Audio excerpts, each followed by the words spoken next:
কুলেন্দ্ৰ পুনে আপোনাৰ ওচৰলৈ গৈছোঁ দেখিবলৈ পোৱা গৈছে ৰাজ্যজুৰি এতিয়া সৰ্বতে নিন্দিত হৈ পৰিছে একে ৰছিদ আলম বিভিন্ন প্ৰান্তত প্ৰতিক্ৰিয়া সৃষ্টি হোৱা পৰিলক্ষিত হৈছে ৰাজ্যৰ বিভিন্ন প্ৰান্তলৈ আমি লৈ গৈছোঁ সেইসকল লোকে কেনেদৰে প্ৰতিক্ৰিয়া ব্যক্ত কৰিছে আমি শুনাইছোঁ বঙাইগাঁৱত কেনেধৰণৰ প্ৰতিক্ৰিয়া সৃষ্টি হৈছে কুলেন্দ্ৰ পৰিচাওক সৰ্বত্ৰে প্ৰতিক্ৰিয়াৰ সৃষ্টি হৈছে আৰু হাল এৰি শিয়াল খেদাত ব্যস্ত কংগ্ৰেছৰ বিধায়ক একে ৰছিদ আলম আৰু তেখেতৰ বিৰুদ্ধে এতিয়া সমগ্ৰ অসমতে দেখিবলৈ পাইছে তেখেতে যি ধৰণে এগৰাকী জনপ্ৰতিনিধি হৈ যি ধৰণৰ ব্যৱহাৰ কৰিছে সেই ব্যৱহাৰক সকলোৱে নিন্দা কৰিছে আৰু সকলোৱে একেমুখে ধিক্কাৰ জনাইছে বঙাইগাঁৱত উপস্থিত আছোঁ আৰু আক্ৰাছুৰ সভাপতি বলৰাম বৰ্মন মোৰ সৈতে উপস্থিত আছে তেওঁলোকৰ অকণমান প্ৰথমতে কথা পাতিব বিচাৰিছোঁ আৰু তেখেতে কি প্ৰতিক্ৰিয়া দিয়ে এই বিষয়টোৰ ওপৰত অকণমান জানিবলৈ যত্ন কৰিছোঁ আপোনাক স্বাগতম জনাইছোঁ একে ৰছিদ আলম আপোনাৰ কংগ্ৰেছৰ বিধায়ক তেখেত এতিয়া হাল এৰি শিয়াল খেদাত ব্যস্ত বনাঞ্চল বুলি কোৱাৰ বাবে ND24ৰ মুখ্য সম্পাদকক যি ধৰণৰ ব্যৱহাৰ কৰিলে সেই আপোনালোকে শুনিছে আৰু ইতিমধ্যে আপুনি আমাক কৈয়ে আছিলে এই যিটো গোটেই বিষয়টো আছে গৰিহণাৰ যোগ্য আমাৰ দৰ্শকসকলক আপুনি কি প্ৰতিক্ৰিয়া দিব প্ৰথম কথা যোৱাকালি ND24ৰ টকশ্বত আমি দেখিবলৈ পালোঁ ND24ৰ জ্যেষ্ঠ সাংবাদিক তথা মুখ্য সম্পাদকগৰাকীৰ সৈতে টকশ্ব' আছিলে তাকে একে ৰছিদ আলম এজন জনপ্ৰতিনিধি হৈ তাতে যি অসাংবিধানিক কথা মানে খুব লজ্জাজনক তাতে আমি সদৌ কছাৰী ছাত্ৰ সন্থাৰ পৰা প্ৰথমতে গৰিহণা জনাইছোঁ লগতে এটা কথা কৈছোঁ কি আপোনালোকৰ এই যি বিধায়কগৰাকীৰ অলপো জ্ঞান একে শূন্য বুলি আমি ক'ব লাগিব কাৰণ এইজন এজন জনপ্ৰতিনিধি হৈ কেৱল উচতনিমূলক কথা আমি কেইদিনমান আগৰ পৰা দেখিবলৈ পাইছোঁ আজি তাতে যিবোৰ ঘটনা ঘটিছে সেইবোৰ ঘটনাৰ মূল নায়কজন হৈছে একে ৰছিদ আলম এই একে ৰছিদ আলমক আইনী ব্যৱস্থা কৰিব লাগে আৰু তাতে যি এজন যে ছুইচাইড কৰিব লগাত পৰিৱেশ যি সৃষ্টি হৈছে তাত কিন্তু জড়িত এক নম্বৰ কিন্তু হৈছে একে ৰছিদ আলম তাৰ কাৰণে চৰকাৰক আৰু আহ্বান জনাইছোঁ লগতে কংগ্ৰেছ দলক এটা কথা সকীয়াই দিব বিচাৰিছোঁ আপোনালোকৰ ৰাষ্ট্ৰীয় দল 15 বছৰ অসমত শাসন কৰাৰ পিছতো একেৰাহে আপোনালোকে এই ধৰণৰ বিধায়কৰ আগত নিশ্চয় এই একে ৰছিদ আলমৰ যিটো ব্যৱহাৰ তাতে আমি ক'ব পাৰোঁ এইজন আগত গৰু চোৰ আছিল কিজান এৰ লেখা পঢ়াৰ প্ৰতি এটা সন্দেহ আছে এই গৰু চোৰ দৰে যি আচৰণ এই আচৰণৰ জৰিয়তে ৰাইজক কি বুজাব বিচাৰিছে একে ৰছিদ আলমে মানে ৰাজহুৱাভাৱে ক্ষমা কৰাই নহয় তাক ক্ষমা বিচৰাটোৱে আমি নিবিচাৰোঁ আমি বিচাৰোঁ কি অসমৰ মাননীয় মুখ্যমন্ত্ৰী ডাঙৰীয়াই এই যিজন মানুহ এটা ছুইচাইড কৰিছে তাৰ প্ৰতি পূৰা কৰা তদন্ত কৰি তাক মানে জেল হাজতলৈ প্ৰেৰণ কৰাৰ ব্যৱস্থা কৰিব লাগে আৰু এইবোৰ জনপ্ৰতিনিধি আমাৰ সমাজত থকাটো আমি প্ৰয়োজন বুলি 1% আমি নাভাবোঁ এই যে যিসকল মানে মুছলিম সম্প্ৰদায়ৰ একদম খাটি খোৱা যিসকল লোক আছে এইসকলক উচতোৱা মানুহজন হৈছে এইবিলাকে এই যে বনাঞ্চলবিলাকত যে দখল কৰিব লাগে বুলি আৰু বেলেগক উচতনি দিয়া বেলেগৰ লগত গৈ গোষ্ঠী সংঘৰ্ষ কৰা এইবোৰ কথা উচতনিমূলক কথা কোৱা মানুহজন হৈছে এই ধৰণৰ গৰু চোৰ একে ৰছিদ আলম এইবিলাকৰ পৰা সাৱধান হ'ব লাগে আৰু মুছলিম সমাজে এইবোৰ মানুহ বয়কট কৰিব লাগে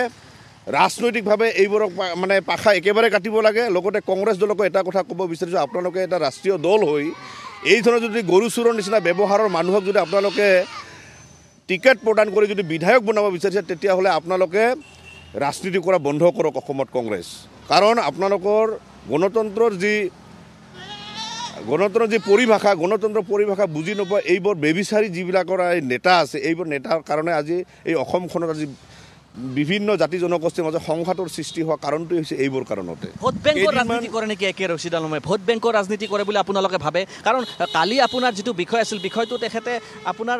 ধুনীয়াকৈ উপস্থাপন কৰিব পাৰিলে হয় তেখেতৰ মন্তব্যখিনি তেখেতে ভালদৰে উপস্থাপন কৰিব পাৰিলে হয় কিন্তু হতাশাৰ যেন বহিঃপ্ৰকাশ হৈছে তেখেতে আপোনাৰ উপায়বিহীন হৈ পৰিছে যাৰ বাবে আপোনাৰ মুখ্য সম্পাদকগৰাকীক আপোনাৰ আক্ৰমণ কৰি লৈছে এই বিষয়টোৰ ওপৰত কি কয় এতিয়া এটা কথা ভোট বেংকৰ কথাটো নহয় তেখেতসকলৰ কথা হৈছে ভোট বেংক মানে সিহঁতৰ এই যে মাটি জিহাদৰ কথা আৰম্ভ কৰি যিখিনি কয় বিৰাট যিবিলাক বেয়া কাম কৰা মানুহবিলাক হৈছে এই একে ৰছিদ আলমৰ নিচিনা মানুহবিলাকে হয় কাৰণ কেইদিনমান আগতে আমি দেখিবলৈ পাইছোঁ তাতে উচ্ছেদৰ কথাটো লৈ ইমান দম্ভালি মাৰি কেইটামান কথা কৈছে ৰাইজ যাতে উত্তেজিত হওক আজি এটা কথা হৈছে কি কোনোবা সহজ সৰল মানুহখিনিক উত্তেজিত কৰাৰ কাৰণে বেছি সময় প্ৰয়োজন নাই আৰু বেছি কথা ক'ব নালাগে এই বিধায়কক সকলোৱে সন্মান কৰে কিন্তু এই বিধায়কৰ যিখিনি কৰণীয় যিখিনি সমাজখনৰ প্ৰতি দায়বদ্ধতা সেই দায়বদ্ধতা থকা এজন মানুহ হৈ সেই সমাজখন সুস্থিৰ পৰিৱেশটো আনাটো তেখেতৰ দায়িত্ব আছিলে চৰকাৰৰ লগত কথা পাতি কেনেকৈ বস্তু সংযম কৰিব পৰা যায় সেইটো কৰিব লাগিছে সেইটো নকৰি বিধায়ক এজন হৈ ইমান উত্তেজিত হৈ কথা ক'ব বিচাৰে মানে কি তাৰ ভিতৰত কিবা অংক আছে সেই অংক মিলা নাই কাৰণে সেইবোৰ কাম কৰি আছে আজি অবৈধভাৱে মানুহক আনি এইবিলাক মানে বেদখল কৰাৰ কাৰণে উচ্চতনে দিয়া মানুহবিলাক এইবোৰে নিশ্চয় মোৰতো এনেকুৱা সন্দেহ হয় এই যিবিলাক মানুহ ইয়াত বহিছিল এইবিলাক মানুহ নিশ্চয় পইচা পাতি লৈ ইয়াত মানে বহাৰ যদি ভালকৈ তদন্ত কৰা হয় তেতিয়াহ'লে গম পাব নিশ্চয় তাতে যিবিলাক মানে পাইকানত যিবিলাক মানুহ তাতে বহি আছিল এই বনাঞ্চলত মোটামুটি এই বনাঞ্চলত যিবিলাক মানুহ বহি আছিল তাতে নিশ্চয় আপোনালোকে ভালকৈ তদন্ত কৰিলে গম পাব নিশ্চয় 100-200জন মানুহ কিজান নিজে বহুৱা হৈছিল পইচা পাতি দি এনেকুৱা হ'ব আমি আপোনাৰ উচ্ছেদ যিটো প্ৰক্ৰিয়া আছে এই উচ্ছেদ প্ৰক্ৰিয়াটো আপোনাৰ ধুনীয়াকৈ চলি গৈ আছিল আৰু তাৰ পিছত আপোনাৰ আমি দেখিছোঁ যে আক্ৰমণৰ ঘটনা সংঘটিত হৈছে আৰু কালিৰ দিনটোত আপোনাৰ তেখেতে সামাজিকভাৱে যি ধৰণৰ ব্যৱহাৰ কৰিছে আপোনাৰ নিশ্চিতভাৱে আপোনাৰ তাৰ যে আপোনাৰ যিসমূহ আপোনাৰ লোক আছে সাধাৰণ জনতাৰ লোক আছে আপুনি কোৱাৰ দৰে এইসমূহ লোকক আচলতে বিপথে পৰিচালিত কৰিব পাৰে এই বিধায়কজনে একদম 100% আৰু এইবোৰৰ প্ৰতি আমাৰ অসমৰ মাননীয় মুখ্যমন্ত্ৰী ডাঙৰীয়া আৰু DGPক আমি এটা কথা অনুৰোধ কৰিব বিচাৰিছোঁ এইবোৰৰ প্ৰতি আইনৰ মেৰপেক্সৰ আনিব লাগে তাক তদন্ত কৰাৰ কাৰণে বিহিত ব্যৱস্থা কৰিব নহ'লে এইবোৰ মানুহে এই ধৰণৰ জনপ্ৰতিনিধিয়ে কিন্তু অসমখন বৰবাদ কৰাৰ কাৰণে ইহঁতে যিকোনো কাম কৰিব পাৰে কাৰণ সিহঁতৰ একো নাই আগত যদি গৰু চুৰ আছিল এতিয়া সেই বিধায়ক হৈছে তো সেইকাৰণে এটা কথা কৈছোঁ কি এইবোৰ মানুহৰ প্ৰতি আমি সন্দেহৰ চকু ৰাখিব লাগে আৰু তদন্ত কৰিব লগতে এটা কথা ক'ব বিচাৰোঁ অসমৰ মাননীয় মুখ্যমন্ত্ৰী ডাঙৰীয়াক যি উচ্ছেদ হৈ আছে উচ্ছেদ কৰাটো আমি বিৰোধিতাৰ কাৰণে আমি ভাল পাইছোঁ কাৰণ কোনো বনাঞ্চলে কোনোবাই দখল কৰক আমি কামনা নকৰোঁ কিন্তু এটা কথা ক'ব বিচাৰোঁ উচ্ছেদ কৰি সমস্যা সমাধান কেতিয়াও নহয় আপোনালোকে যদি পাৰ্মানেণ্ট চলিউশ্যন বিচাৰে তেতিয়াহ'লে এইবোৰ অঞ্চলত যিহেতু কছৰাজবংশী অধ্যুষিত অঞ্চল আগতে আছিলে বৰ্তমানো আছে আগৰ কছৰাজবংশীসকলক বাদ দি যিহেতু অসমখন সুৰক্ষিত নহয় সেইকাৰণে আমি এটা কথা আহ্বান কৰিব বিচাৰিছোঁ আপোনালোকে পাৰ্মানেণ্ট চলিউশ্যনৰ কাৰণে এই ধৰণৰ উচ্ছেদ আজি কৰাৰ পিছত নেক্সট আৰু কৰিবই লাগিব সেই পাৰ্মানেণ্ট চলিউশ্যনৰ কাৰণে আপোনালোকে কছৰাজবংশীসকলক জনজাতিকৰণ কৰি আমাৰ মাটিখিনি সুৰক্ষিত কৰাৰ কাৰণে ব্যৱস্থা কৰিব লাগে গৌৰৱ গগৈ এতিয়াও মুখ খোলা নাই অসম প্ৰদেশ কংগ্ৰেছৰ সভাপতি এতিয়াও মুখ খোলা নাই মই এটা কথা ক'ব বিচাৰিছোঁ যদি সঁচাকৈ গৌৰৱ গগৈ আজি বৰ্তমান অসম প্ৰদেশ কংগ্ৰেছৰ সেই সভাপতি হয় আপোনালোকৰ যদি সঁচাকৈ যদি এইবোৰক লৈ যদি ৰাজনীতি নকৰে সমাজখন যদি বিচলিত কৰে যদি ৰাজনীতি নকৰে তেতিয়াহ'লে আপোনালোকে অপেনভাৱে ক'ব লাগে কি কাৰণত কৰা হ'ল আৰু এই আব্দুল ৰছিদ আলমক মানে বহিষ্কাৰ কৰাৰ ব্যৱস্থা কৰিব লাগে কংগ্ৰেছ দলৰ পৰা যুঁজ এখন হ'ব বুলি কংগ্ৰেছে কৈ আছে যুঁজ এখন হ'ব কিন্তু এইসমূহ লোকক লৈ পেলাই তেখেতসকলে যুঁজ কৰিব পাৰিবনে 26ৰ নিৰ্বাচনত চাওক এতিয়া যুঁজ এখন হ'ব কথা সিহঁতৰ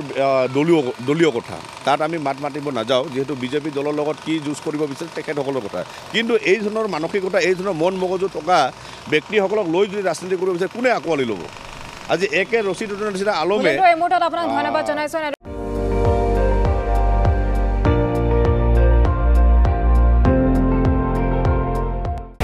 আপুনি চাই আছে ND24 সৰ্বশ্ৰেষ্ঠ নহয় সৰ্বোত্তমৰ দৌৰত